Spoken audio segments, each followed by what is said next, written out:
はい、ネイティブインストゥルメンツコンプリートコントロール1.6.2がリリースされました。今回はですね、このあたりの新機能を中心に解説していきたいと思います。まず最初に見ていただきたい機能が、Apple 社の Logic、ガレージバンド。このですね、2つの DAW と非常にですね、連携がシームレスになっているという感じです。設定の方法非常に簡単で、Logic を立ち上げます。そしてこの本体ですね、電源入れて認識させますと、このようなですね、ダイアログが出てきます。ここでですね、接続すれば、もう基本的に他の設定は必要ありません。で、この段階でですね、もうこちらプレイとか、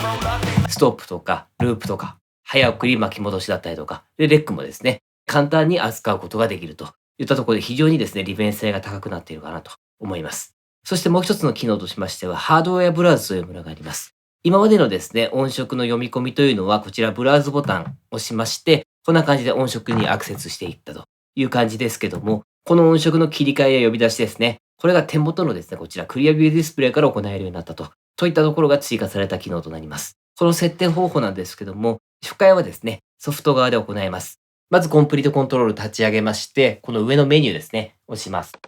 そしてこの中、エディットというものがありますので、プリファレンスで進んでください。そしてこちらハードウェアというタブがあります。で、このナビゲートというところが追加されていまして、今ですね、オンスクリーンオーバーレイと書いてます。こちらクリックしますと、ハードウェアに切り替えることができます。これでですね、ハードウェアブラウズに切り替わるといった形です。まずですね、ブラウズを押してみますと、こんな感じ、音色メニューにアクセスできます。この時の注意点としましては、ハードウェアの方に切り替えてますので、ソフトウェア上のですね、ブラウズ画面が出てこなくなるといったところにご注意ください。で、こちら、ノブの方に割り当てられていまして、まずここからメーカーを決めたりとか、ここですね、製品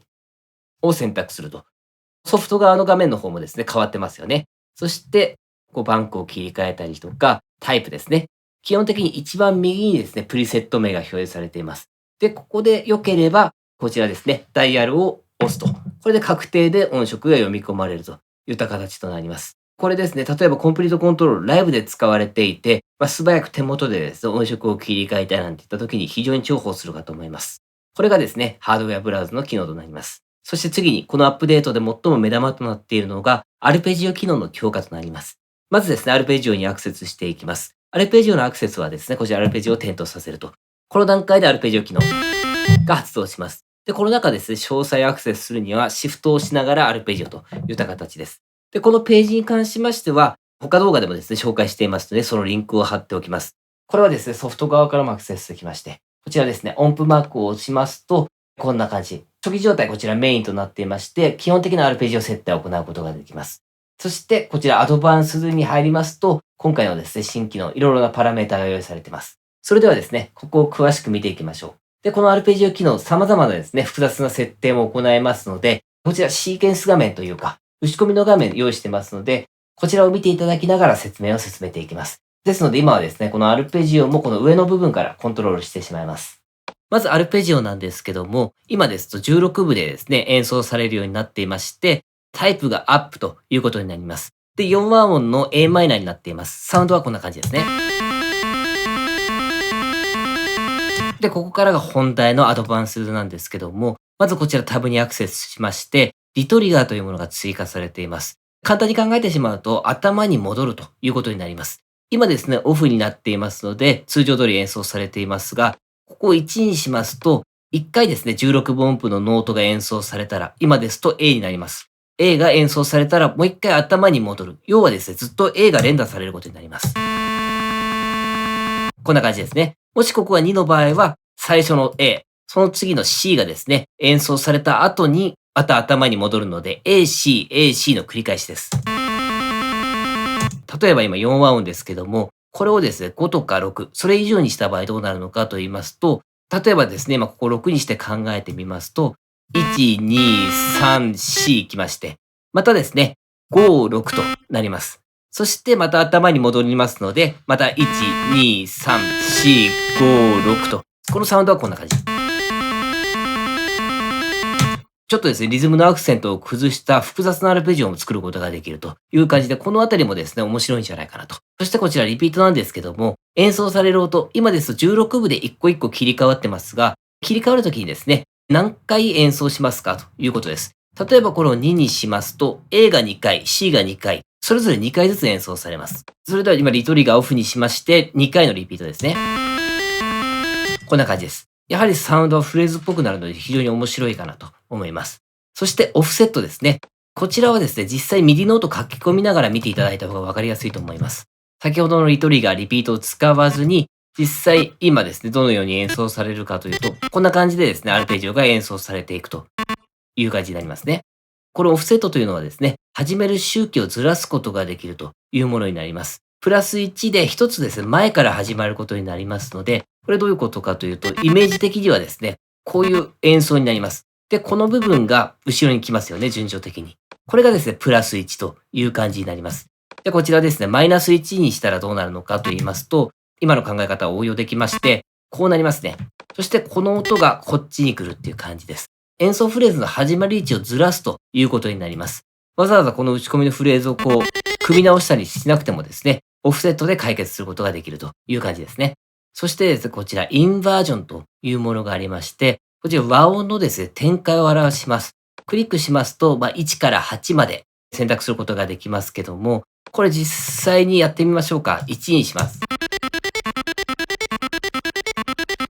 こんな感じですね。これが2にします。オクターブをまたいでるのが確認できるかと思います。こんな感じでですね、今弾いてる和音の展開系でも演奏してくれるという感じです。この動き分かりやすいようにですね、この四分音符で用意してみました。このですね、インバージョンが1の時というのは、まずですね、1回目通常通りに演奏されます。で、その次なんですけども、始まる位置が変わって展開系で演奏されるという感じですね。で、これがですね、2にした場合なんですけども、もう一つですね、展開系のバージョンが増えることになりますので、先ほどのものに、こう最後のものが追加されて、で、始まる位置を見ていただきますと、まずですね、一番最初、ベーシックなものの2番目からここが始まって、そしてベーシックなものの3番目からここが展開されていくという感じですね。これをですね、スケール機能と組み合わせて使ったりとか、またはですね、アルペジオでオクターブをちょっと変えてみたりとか、様々なですね、工夫をすることで、速さを変える。この伸ばしのフレーズからですね、様々な複雑な演奏を作ることができると。といったところがこのインバージョンとお考えください。で、これらを組み合わせていくと、やはり偶然性も強くなります。大体ですね、いじりながらこんな効果が欲しいなと、触っていくのが非常に面白いかと思います。最後にですね、こちらレンジとありまして、こちらもですね、生演奏の時に特に便利なんじゃないかなと思います。こちらですね、ミンキー、そしてマックスキーとありまして、で、こう低音部分、鍵盤の下の部分ですね。低音部分はどこからアルペジオをかけるか、これ以下はかけないということができます。例えばこれをですね、C1 なんかにしておくと、それ以下はかからない。それ以上はかかるといった形ですね。で、マックスキーの方全く同じことが言えまして、高音域ですね。これ以上高いものに関してはアルペジオをかけないということができます。で、こんな感じで指定すれば、それ以上のフレーズに関してはアルペジオがかからないと。で、それ以下のフレーズはアルペジオがかかるという感じでですね、このあたりも細かくコントロールができると。打ち込みの中で考えられるのはですね、ベースラインはそのまま活かしでみたいな感じですかね。で、それ以上の音はアルペジオが適用というような感じでも使えるかと思いました。はい。といった感じでですね、コンプリートコントロール1.6.1の解説進めさせていただきました。特にですね、このアルペジオ、非常に面白いフレーズができるかと思いますので、ぜひですね、試していただけたらと思います。といった感じで今回の解説はこれで終わります。ご視聴いただきありがとうございました。スリープフリークスでは、より多くの視聴者の皆様に楽しんでいただけるようなコンテンツ作りを心がけております。こんな動画があると嬉しい。こんな企画を開催してほしい。この商品を紹介してほしいなど、皆様の貴重なご意見をお聞かせください。弊社ウェブサイトにご意見ボックスをご用意しておりますので、こちらのリンクからアクセスをお願いいたします。なお、プライバシーは弊社が責任を持ってお守りいたしますのでご安心ください。今後ともよろしくお願いいたします。